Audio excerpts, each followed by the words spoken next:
What is JVP or jugular venous pressure and how can we measure it? The jugular vein acts like a biological manometer, meaning it's a kind of manometer that shows us the pressure and volume changes on the right side of the heart, especially the right atrium. What are the steps for measuring JVP? To measure JVP, we place the patient in a supine position. We raise the head of the bed to about 45 degrees and then ask the patient to turn their head to the right so that we can easily observe the neck and its pulsation. First, we need to locate the SCM muscle. The SCM muscle, or sternocleidomastoid, is a muscle in the neck with one end attached to the mastoid bone behind the ear, and the other end has two heads.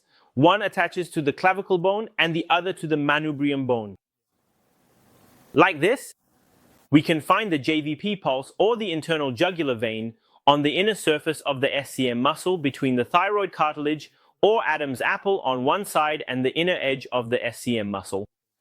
To measure the maximum JVP pulsation more accurately, we use a flashlight and shine the light obliquely onto the patient's neck. By adjusting the angle of the light, we can easily detect the JVP and the point of maximum pulsation. In the next step, we locate the Louis angle.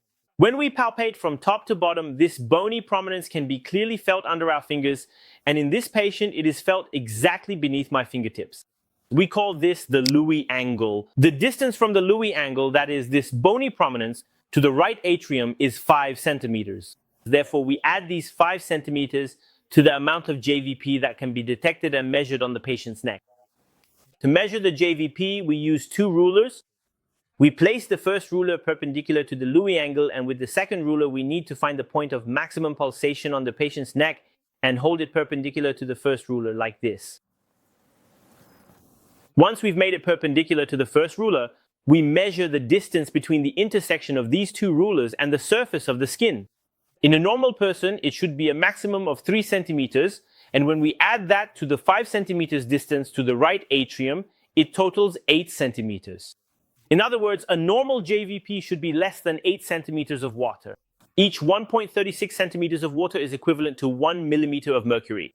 In other words, 8 centimeters of water is equivalent to 5 millimeters of mercury. So a normal JVP should be less than 5 millimeters of mercury, or less than 8 centimeters of water.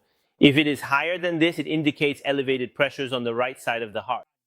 In other words, it indicates heart failure. If you found this video helpful so far, please like it and share it with your friends. And if you don't want to miss my future videos, please subscribe.